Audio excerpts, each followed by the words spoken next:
Anugerah dan bencana adalah kehendaknya.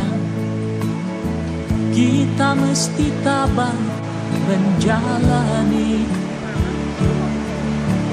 Hanya cambuk kecil agar kita sadar, adalah Dia di atas segalanya.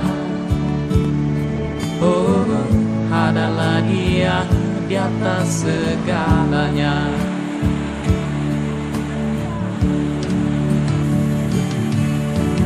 Anak menjerit-jerit, asap panas membakar, lahar dan badai menyapu bersih.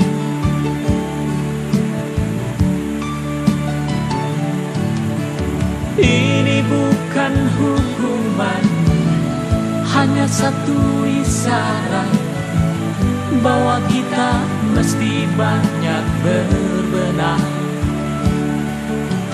Memang bila kita kaji lebih jauh dalam kegalutan, masih banyak bencana banjir bandang dan tanah longsor di kota Manado, Rabu 15 Januari 2014. Tuhan pasti telah memperhitungkan kronologi bencana kota Manado. amal dan dosa. Pada hari Selasa 14 Januari 2014 jam 19.52 WITA, Badan Meteorologi, Klimatologi, dan Geofisika mengeluarkan rekomendasi peringatan dini hujan intensitas lebat yang akan terjadi hingga pagi hari Rabu 15 Januari 2014 di wilayah kota Manado. Tak ada yang bakal bisa. Pantau wilayah dan keadaan curah hujan. Pemerintah kota Manado memantau wilayah dan menginstruksikan waspada kepada masyarakat. Dan pada pukul 20:51 waktu Indonesia Tengah, hujan lebat mulai mengguyur kota Manado dan Provinsi Sulawesi Utara pada umumnya. Pantauan melalui HT pada Posko Gagak dan Posko Rapi.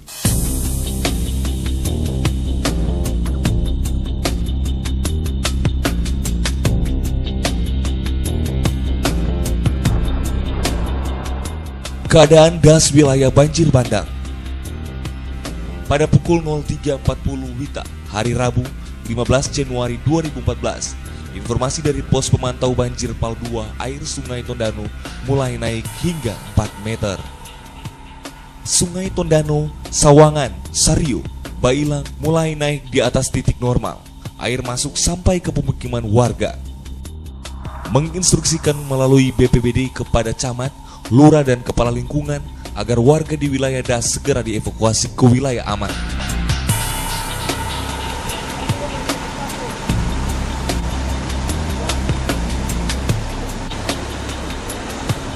Meluapnya 4 das yaitu Sungai Tondano, Sungai Sawangan, Sungai Sario, Sungai Bailang dimulai sekitar pukul 04.00 WITA sampai 11.45 WITA pada hari Rabu 15 Januari 2014. Ketinggian air 2 sampai dengan 6 meter di 10 kecamatan, yaitu Kecamatan Tikala, PAL 2, Sario, Wanea, Wenang, Tuminting, Bunaken, Kepulauan, Mapanget, Singkil, dan Malalayang.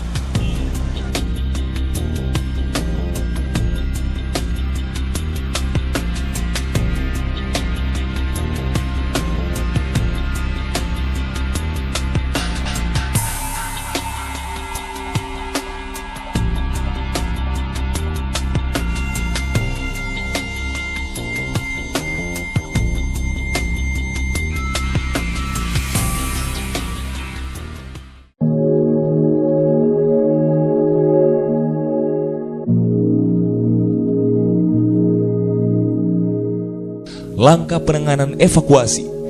Berkoordinasi dengan tim SAR, TNI, Polri, SKPD terkait, camat, lurah, Kaling, PMI, Rapi, dan para relawan lainnya.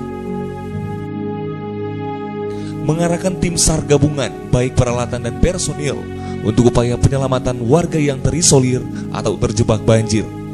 Dengan menggunakan perahu karet, perahu rakit, tali tambang dan peralatan pertolongan lainnya.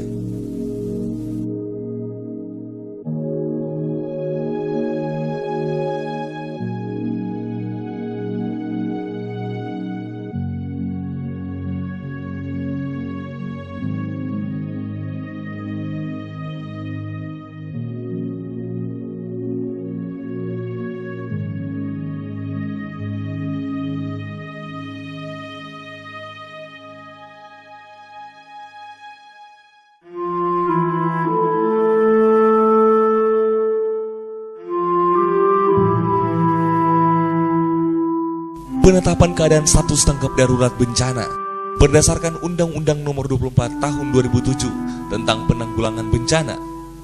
Rapat koordinasi dengan TNI, Polri, lintas SKPD dan menetapkan keputusan Wali Kota Manado nomor 05/LT 12 tanggal 15 Januari 2014 tentang status keadaan darurat bencana di Kota Manado selama 14 hari mulai tanggal 15 sampai dengan 29 Januari 2014.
Penanganan tanggap darurat, pembentukan pos komando tanggap darurat bencana banjir dan tanah longsor, pemenuhan kebutuhan dasar masyarakat terdampak bencana, antara lain pemberian makanan, pakaian, pelayanan kesehatan, hunian sementara.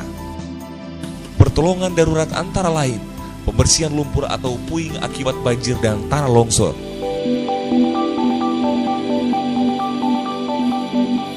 Data pengungsian, PAL 2 untuk kepala keluarga berjumlah 101 dan 325 jiwa. Untuk Kecamatan Singkil, 842 kepala keluarga dan 2.459 jiwa. Tikala, 510 kepala keluarga dan 1.326 jiwa. Wenang, 170 kepala keluarga dan 617 jiwa. Wanea, 528 kepala keluarga dan 2.109 jiwa. Dengan total semuanya ada 2.211 kepala keluarga dan 6.896 orang di pengungsian.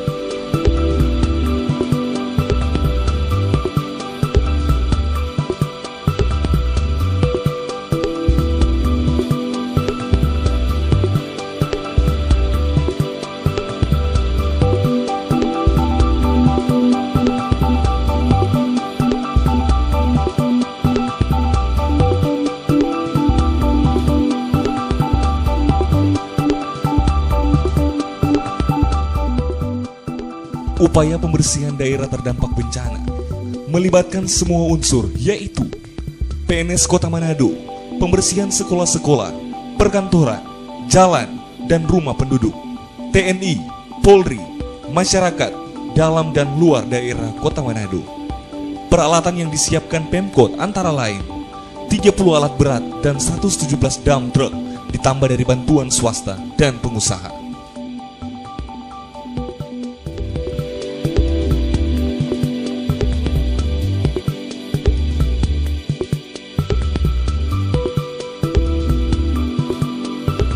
Bantuan dari pihak lain, pemerintah pusat BNPB DSP baik pada masa tanggap darurat sampai dengan masa transisi darurat bencana ke pemulihan mulai tanggal 12 Februari 2014 sampai dengan 12 Mei 2014. Bantuannya berupa kelanjutan dari tanggap darurat yang sifatnya pemulihan. Pemerintah daerah lain yaitu Kabupaten Minahasa Utara, Kabupaten Gorontalo, dan Kota Bitung. Pihak swasta dan masyarakat umum, data bantuan disajikan secara transparan.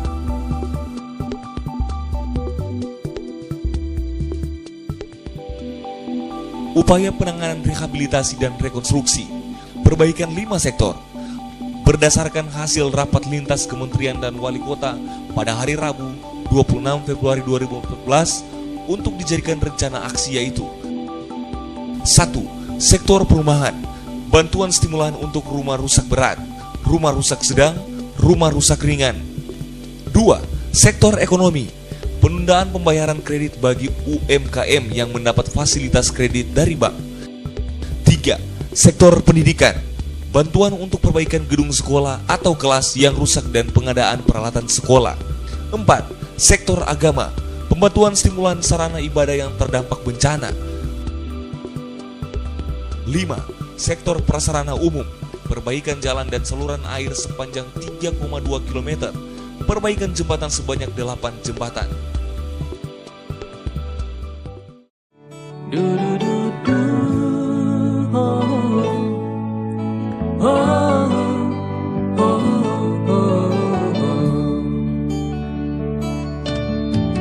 Anugerah dan bencana adalah kehendaknya. Kita mesti tabah menjalani. Hanya cambuk kecil agar kita sadar adalah Dia di atas segalanya. Oh, adalah Dia di atas segalanya.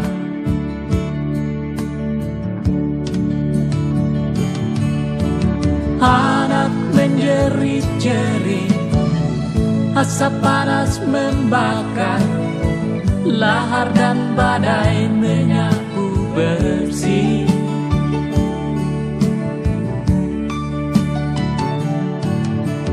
Ini bukan hukuman, hanya satu isyarat bahwa kita mesti banyak berbenah.